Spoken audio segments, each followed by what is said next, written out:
Selamat pagi Bapak Ibu, saudara-saudari yang terkasih. Di pagi hari ini kita akan kembali mendengarkan kebenaran firman Tuhan.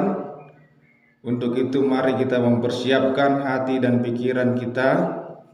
Kita bersatu di dalam doa.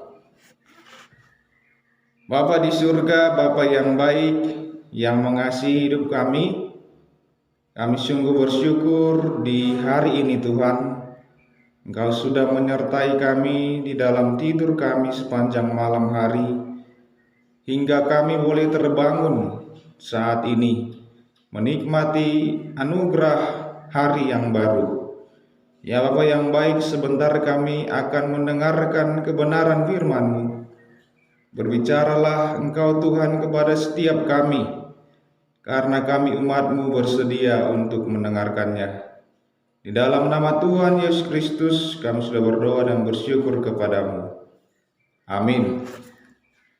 Bapak Ibu saudara-saudari yang terkasih, firman Tuhan bagi kita di pagi hari ini tertulis di dalam kitab Perjanjian Lama, yaitu kitab Amsal pasal yang ketiga ayat yang ketujuh. Amsal pasal yang ketiga ayat yang ketujuh, beginilah firman Tuhan. Janganlah engkau menganggap dirimu sendiri bijak. Takutlah akan Tuhan dan jauhilah kejahatan. Di dalam bahasa Batak dikatakan, unang tung nabi sukho di perbagaroham, habiari majahoba jala paholang dirim sian hajahaton. Salinai, unang tung nabi sukho di perbagaroham, habiari majahoba jala paholang dirim sian hajahaton ido saatna. Yang menjadi tema dari kebenaran firman Tuhan ini, Bapak Ibu saudara-saudari yang terkasih, ialah takut akan Tuhan. Takut akan Tuhan. Saudara-saudari yang kekasih, saya ingin mengawali renungan ini dengan pertanyaan-pertanyaan. Adakah orang yang merasa tidak perlu untuk takut kepada Tuhan? Adakah orang yang terlalu bijaksana sehingga tidak tunduk kepada Allah? Pertanyaan-pertanyaan inilah yang hendak kita jawab melalui renungan pagi ini.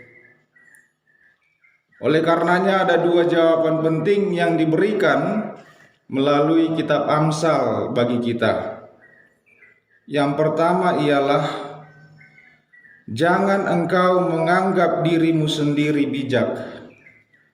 Jangan engkau menganggap dirimu sendiri bijak. Mengapa hal yang pertama sekali disampaikan, perintah atau larangan yang diberikan oleh kitab Amsal ini adalah untuk tidak menganggap diri sendiri kita bijak. Karena sebenarnya diri kita, anggapan kita tidak mencerminkan yang sebenarnya. Tentu orang bagi dirinya sendiri tidak ada yang mengatakan bahwa dia tidak bijaksana. Pasti mayoritas kebanyakan orang akan merasa menganggap dirinya sendiri bijak. Ketika pikiran yang demikian menguasai hati dan pikiran kita, ketika anggapan-anggapan yang demikian yang ada di dalam diri kita, maka kita tidak lagi memerlukan masukan-masukan, nasihat-nasihat dari orang lain. Bahkan mungkin kita mengabaikan kepribadian Allah, mengesampingkan kehadiran Allah di dalam hidup kita.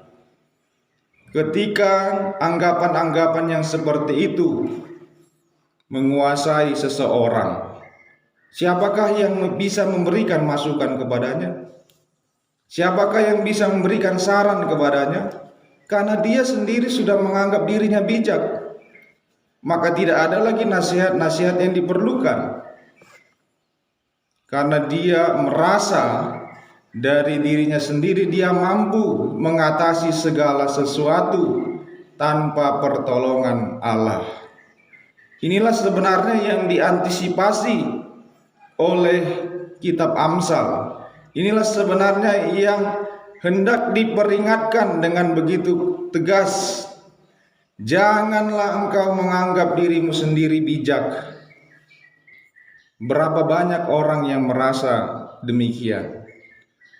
Berapa banyak orang yang merasa dia mampu dari dirinya sendiri. Dia mampu oleh pikirannya sendiri. Dan tidak jarang orang-orang yang sedemikian akhirnya menemui jalan yang buntu.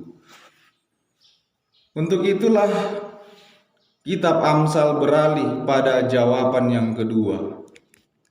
Dia tidak berhenti hanya pada larangan ini, tetapi ada jawaban yang mengarahkan kita. Apa yang sebenarnya harus kita lakukan? Yang kedua ialah takutlah akan Tuhan. Itulah yang disampaikan begitu jelas. Takutlah akan Tuhan dan jauhilah kejahatan.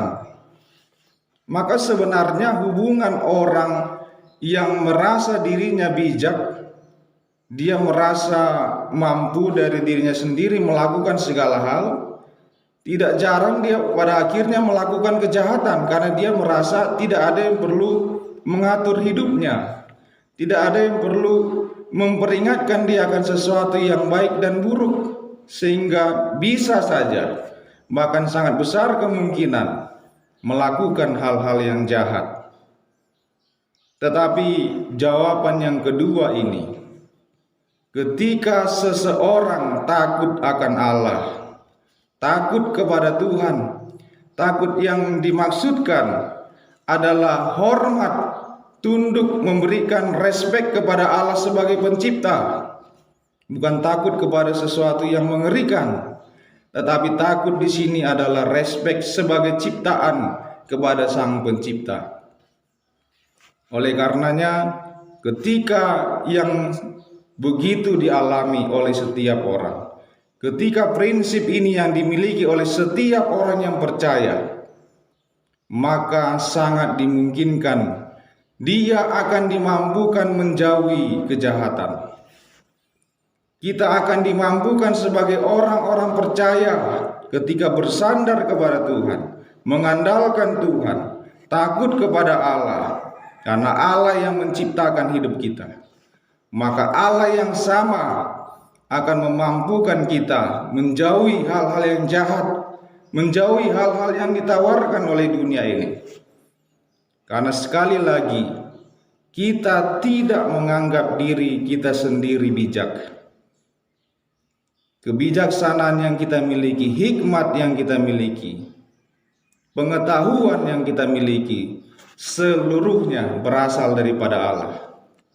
Anugerah pemberian daripada Allah sendiri, sehingga seharusnya yang kita lakukan, sehingga seharusnya yang kita pegang di dalam hidup ini adalah takut kepada Allah, menghormati Allah, memberikan posisi yang seharusnya kepada Allah. Kita tidak merebut, kita tidak mengambil posisi Allah seolah-olah kita menjadi Allah bagi diri kita sendiri. Padahal kita sama-sama adalah ciptaan yang diciptakan Allah, yang sama-sama bertanggung jawab untuk tunduk kepada Allah. Bagaimana dengan kehidupan kita, Bapak Ibu, saudara-saudari yang terkasih? Mungkin tantangan pergumulan hidup kita di tempat kita masing-masing di dalam menjalani hidup ini mungkin tidak segampang kita berbicara teori untuk takut kepada Allah. Tetapi sering sekali kita menemui kenyataan di lapangan, kenyataan hidup yang kita lalui menggoda kita untuk mengandalkan diri kita sendiri, menggoda kita untuk merasa bahwa kita mampu dari diri kita sendiri. Sebenarnya Ketika kita menemukan tantangan-tantangan, kesulitan-kesulitan itu, katakan saja bisa dalam hal ekonomi, keluarga, pekerjaan, anak-anak yang harus disekolahkan, banyak hal yang harus dipikirkan, menggoda kita untuk mencari jalan keluar. Sebenarnya sebagai orang-orang yang beriman, orang-orang yang percaya, kita harus kembali tunduk dikendalikan Allah, meminta tuntunan daripada Allah sendiri. Kiranya Bapak Ibu saudara-saudari yang terkasih, kita sebagai orang-orang percaya yang sudah ditebus oleh darah Tuhan kita Yesus Kristus, kita dimampukan untuk takut memberikan posisi yang seharusnya kepada Allah di dalam hidup kita.